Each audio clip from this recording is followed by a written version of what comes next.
لو انت ما تعرفش، في اهم بطولة في السنة بدأت وهي بطولة العالم للشطرنج السريع، ودول الفائزين في اخر النسخ. ولو انت بتسأل ليه ماجنس كارسن ما فازش باخر نسخة، فده بسبب البنطلون الجينز، ودي قصة طويلة ومش موضوع حلقتنا. موضوع حلقتنا هو تحليل البطولة. البطولة بتتقسم لحاجتين: شطرنج سريع وشطرنج خاطف، رابد وبليدز. الرابد هيتلعب على 3 أيام بمجموع 13 جولة.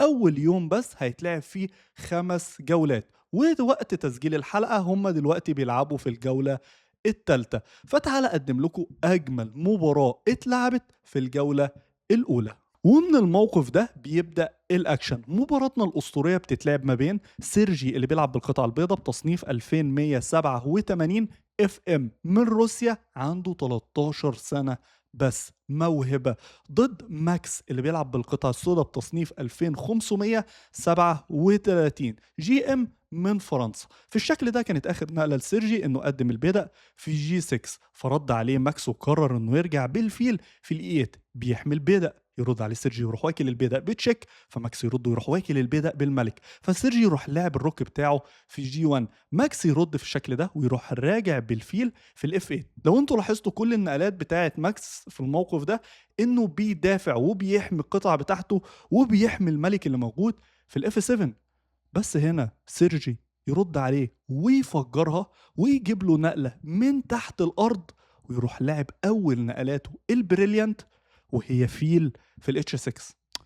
ماكس هنا بعد تفكير يقرر انه ما ياكلش الفيل ويتحرك بالملك بتاعه في جي 8 البيست موف، علشان هو لو فكر انه ياكل الفيل ده هيخسر الجيم.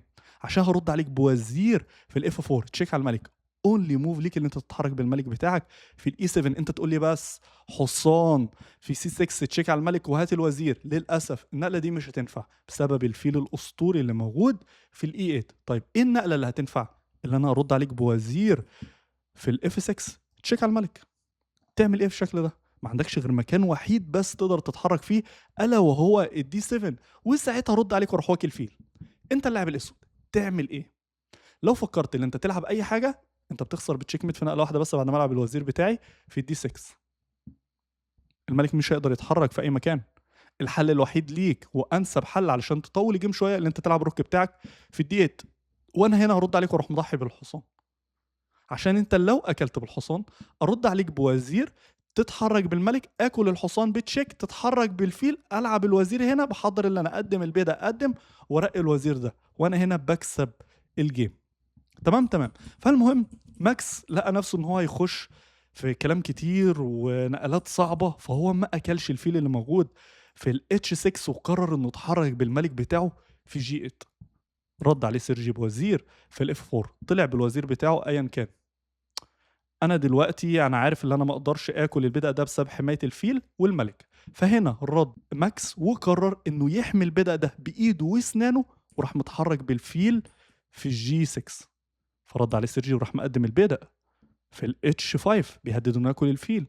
ماكس يقول له مفيش اي مشاكل، وراح اكل البدأ بالفيل. وفي الخطوات الجايه هيرجع بالفيل بتاعه ويحمي الملك اللي موجود في جي 8، ويخطط في المستقبل انه ياكل الفيل لما يلغي البن اللي حاصل على الملك. بس سيرجي هنا ما يديلوش اي فرصه، ويقرر انه يلعب تاني نقله بريليانت ليه ويروح مضحي بالفيل. ايه ده؟ هنا ماكس لتاني مره ما ياكلش الفيل ويروح متحرك بالفيل بتاعه في جي 6. بالمناسبة سيرجي في وقته بس 45 ثانية، عارفين يعني وقته قليل جدا جدا، وبيعرف يجيب نقلات معقدة في الشكل ده كطفل عنده 13 سنة بس. طيب ايه الفكرة؟ الفكرة لو ماكس قرر انه ياكل الفيل اللي موجود هنا عن طريق الفيل، انا اسف هو ما يقدرش ياكل بالملك بسبب الروك. طب ايه الفكرة لو اكل بالفيل؟ ساعتها نضحي بالروك، عشان لما يجي ياكل بالملك ترد عليه بوزير بتشيك. ما عندكش غير مكان وحيد بس الا هو ملك في جي 8، فساعتها رد عليك بحصان في سي 6.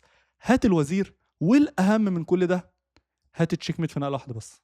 لما العب الحصان بتاعي في الاي 7 انت تعمل ايه؟ تلعب الوزير علشان تحمل التشيك ميت؟ العب لك حصان تشيك، تاكل بالوزير ودي النقله الوحيده، وساعتها اكل بالوزير وانا هنا بكسب الجيم. فعلشان كده ماكس ما أكلش الفيل اللي ببلاش اللي موجود في G7 وقرر إنه يتحرّك بالفيل بتاعه في G6 ويحمي المَلِك اللي موجود في G8 ودلوقتي هو ممكن ياكل الفيل. رَد عليه سيرجيو وراح رجع بالفيل بتاعه في الF6. ماكس يرد ويروح ملاعب الحصان في الB5 فيرد عليه سيرجي في الشكل ده ويقرر إنه يطلع بالفيل في الD3 بيضغط على المَلِك اللي موجود في G8 بكل القطع. لو أنتم بصيتوا هنا كل القطع هدفها حاجة واحدة بس، إنها تكسب بcheck mate على المَلِك اللي موجود في G8.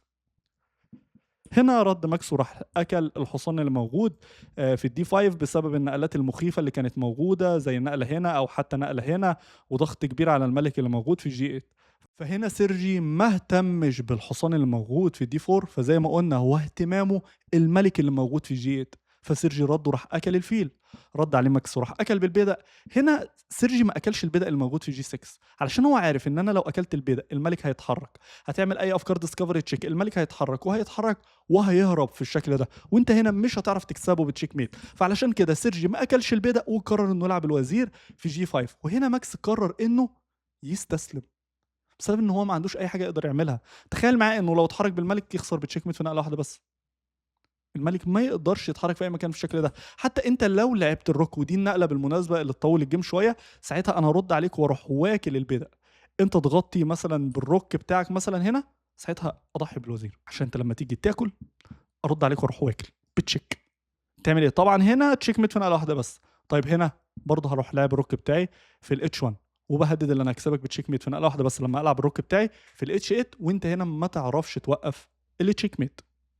فبس كده، دي كانت مباراة أسطورية اتلعبت في الجولة الأولى، حبيت اللي أنا أحللها قبل مباراة مصر. ما أعرفش أنزّل الحلقة دي إمتى، ممكن أنزّلها بعد المباراة بتاعة مصر وجنوب أفريقيا. وبعد كده بقى نمسك ال5 مباريات بتاعة ماجنس كارلسن كلّهم ونبدأ نحللهم ونشوف إيه اللي حصل في الجولة الأولى.